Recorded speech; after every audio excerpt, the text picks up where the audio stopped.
Bermulanya kalender Age of Heaven lebih 5,000 tahun dahulu sekaligus menandakan permulaan baru bagi planet biru. Walaupun sebelumnya aku letakkan kalender tersebut di bawah era pari-pari, aku rasa era tersebut terlalu awal untuk digelarkan sebagai era pari-pari kerana ada pihak yang lebih signifikan dan memainkan peranan lebih penting dalam era ni. So, let's make some minor changes here and voila! This is the era of the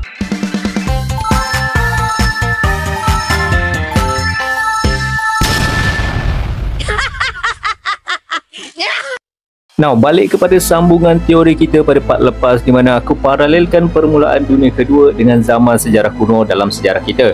So, maybe ada di antara korang yang tak nampak apa kaitan zaman ni dengan dunia One Piece, tapi dalam point of view aku, disebabkan setting di dunia One Piece ni kebanyakannya mengambil inspirasi dari budaya-budaya dan negara dunia sebenar, why not kita kaitkan dengan tamadun-tamadun zaman kuno kan? Tapi terlebih dahulu, jom kita teorikan bagaimana zaman ni mula terbentuk di dunia One Piece. Selepas banjir besar mulai surut dan keadaan menjadi seperti sedia kala dengan pengetahuan sejarah yang hampir kosong, sudah menjadi tanggungjawab bagi seseorang yang terselamat dan mempunyai pengetahuan tentang dunia pertama untuk membangun semula peradaban dan menyebarkan kebenaran. Nah, waktu inilah Clan D memainkan peranan. Tapi diingatkan sekali lagi, Clan D dekat sini macam aku bahaskan sebelum ni, masih belum digelarkan dan dimodifikasi menjadi Clan D. Diorang masih regular people yang terselamat dari dunia pertama dengan menaiki Noah. Oleh kerana kesilapan yang dilakukan pada dunia pertama yang melenyapkan segala rekod sejarah, pohon pengetahuan telah ditanam di Ohara untuk menjadi pusat pengumpulan rekod sejarah yang menjadi titik bermulanya paralel sejarah mula dicatatkan dalam dunia nyata melalui Sumerian cuneiform macam apa yang kita bincangkan di part lepas. Nah, dengan kebolehan pelayaran dan pengetahuan yang Clan D ada, mereka mula berlayar ke setiap pelosok dunia dengan harapan untuk membentuk semula tamadun. Sehinggalah mereka berjaya menemui semula suku yang telah diancam di dunia pertama. Siapa lagi kalau bukan Lunarian? Rasanya benda ni aku dah teorikan berulang-ulang kali dan kali ni sekali lagi aku akan ulang. Lunarian berasal dari kisah Anunnaki dan mitos tersebut adalah berasal dari kononnya tamadun terawal di muka bumi, Sumeria. Sumer atau Sumeria adalah tamadun terawal setakat yang diketahui berkembang sekitar 5,000 hingga 6,000 BC di sekitar kawasan Mesopotamia, iaitu di antara sungai Euphrates dan Tigris. Okey, rasanya aku tak perlu banyak berbasa-basi untuk explain paralel tamadun ni dengan karakter dalam One Piece, sebab macam aku cakap tadi, teori ni melibatkan mitos Anunnaki. Korang boleh tekan link video yang aku dah pin dekat komen untuk penerangan tentang Anunnaki ni. So, dengan kata lain, suku Lunarian adalah paralel kepada Sumerian. Tapi selain daripada kisah Anunnaki, ada beberapa lagi perkara tentang Sumeria yang aku nak kaitkan dengan Lunarian. Pertama, Sumer adalah peradaban pertama yang menghasilkan teks terawal dalam sejarah manusia. So this theory bring us back to asal muasal peradaban di dunia pertama dalam mega teori ni, di mana aku teorikan bahawa Lunarian telah turun ke bumi dan memberikan api dalam bentuk pengetahuan kepada manusia. Pengetahuan adalah sangat sinonim dengan membaca dan menulis. So sistem penulisan terawal yang diperkenalkan oleh tamadun Sumeria di sini seolah-olah menggambarkan mereka yang mengembangkan peradaban. Kedua, bangsa Sumeria menggelarkan diri mereka sebagai Black-Headed Ones atau Black-Headed People yang dapat diterjemah sebagai manusia berkepala hitam. Nah, sepanjang siri One Piece, menariknya hanya Lunarian yang mempunyai kulit gelap dan sayap hitam yang menjadi ciri ikonik mereka.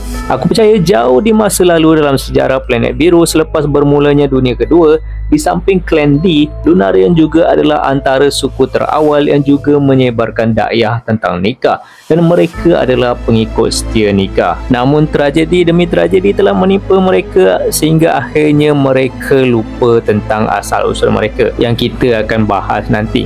Satu info menarik lagi tentang Sumeria, dalam Arkscapia antara pelayan-pelayan Enel actually ada yang memakai seragam dan memiliki janggut seakan ciri-ciri yang terdapat dalam ukiran-ukiran kuno tamadun Sumeria, which kalau dipikirkan tamadun ni might actually have some sort of connection gitu dengan Birka, seperti apa yang kita bahas dalam mega teori ni. Okey, jom kita pergi ke tamadun seterusnya, tamadun Mesir kuno. Kalau sebelum ni, tamadun Sumeria tumbuh berkembang sekitar dua sungai di Mesopotamia iaitu Sungai Tigris dan Euphrates, Mesir kuno pula tumbuh di sekitar Sungai Nil.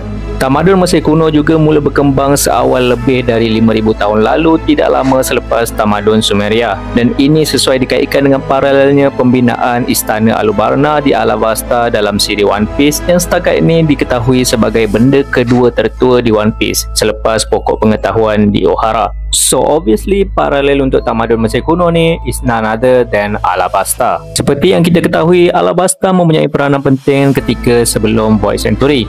Alabasta yang pernah diperintah Nefertari Lily 900 tahun lalu merupakan bekas parti lawan kepada faksi Joy Boy yang berpihak kepada Imu sehinggalah akhirnya Lily mengkhianati Imu. Kesannya poneglyph telah tersebar ke serata dunia One Piece. Sementara itu, keluarga penguasa Alabasta, keluarga Nefertari yang sepatutnya diangkat menjadi Celestial Dragon dan tinggal di Marijoa telah di-cancel dan dianggap pengkhianat oleh Gorosei. Namun mereka masih mengekalkan kuasa mereka di Alabasta. Memandangkan Alabasta atau lebih tepat lagi penguasa Alabasta ketika sebelum Void Century, Nefertari di Lily adalah seorang sosok yang mempunyai signifikan kepada Imu setakat ini. What if kepercayaan Lily kepada Joy Boy tidak bermula 900 tahun lalu, tapi what if Alabasta telah mempercayai nikah sejak ribuan tahun sebelumnya lagi? Selepas dakwah tentang nikah disampaikan kepada suku Lunarian yang menjadi paralel kepada tamadun Sumeria, kepercayaan tersebut juga telah berkembang dan menyentuh tanah Alabasta. Yes, dalam teori ini, macam aku ceritakan, Clan D telah menyebarkan semula dakwah tentang nikah ke serata dunia melalui pelayaran, dan paralelnya adalah berkembangnya tamadun di muka bumi di sekitar Cradle of Civilization, iaitu Mesopotamia, Mesir kuno, India kuno dan China kuno. Okey, kita sambung dulu ke tamadun seterusnya, India kuno. Kebangkitan India kuno sekadar yang telah direkodkan terutamanya adalah yang ketiga tertua selepas Mesopotamia dan Mesir kuno. Tamadun India kuno berkembang di sekitar lembah sungai Indus dan mula mencapai kematangan dalam ketamadunan seawal 4,500 tahun yang lalu. Di sini juga lahirnya agama Hindu yang akan aku kaitkan dengan salah satu suku dalam One Piece. Three Eye Tribe atau suku mata tiga di One Piece adalah salah satu suku yang sangat rare kerana satu-satunya karakter yang kita kenali yang mempunyai darah dari suku ni adalah Charlotte Pudding. Nak tambah rarenya lagi, Pudding bukanlah mata tiga tulen, sebaliknya adalah kacukan daripada manusia iaitu maknya Big Mom dengan bapanya yang merupakan suku mata tiga tulen. Mungkin disebabkan hal ini, potensi Pudding untuk membuka kebolehan mata ketiganya agak lambat dari yang sepatutnya. Sampaikan Big Mom dan arwah pun dia tak sempat tengok anak dia punya kelebihan ni.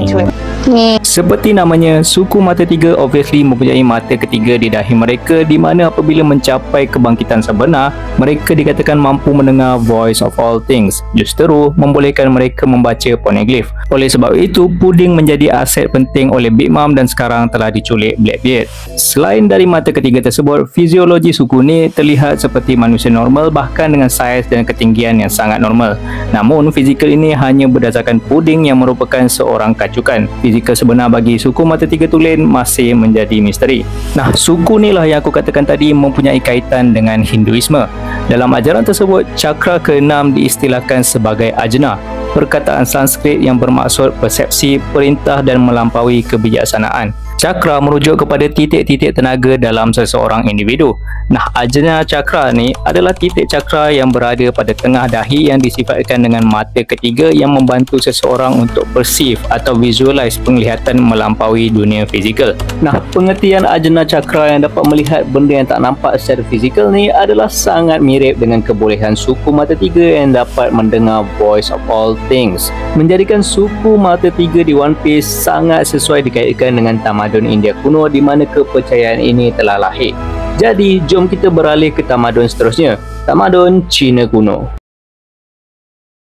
Kalau Sumeria berkembang di sekitar Sungai Tigris dan Euphrates, Mesir kuno di sekitar Sungai Nil, manakala India kuno di sekitar Sungai Indus, China kuno juga berkembang dengan pattern yang sama iaitu di sekitar sungai, dan sungainya adalah Sungai Huanghe yang bermaksud Sungai Kuning. Seolah-olah tamadun-tamadun ni dikembangkan melalui jalan air. Nah, kebetulan paralelnya dalam megateori ini juga peradaban dikembangkan melalui jalan air iaitu melalui Clan D yang berlayar di serata dunia.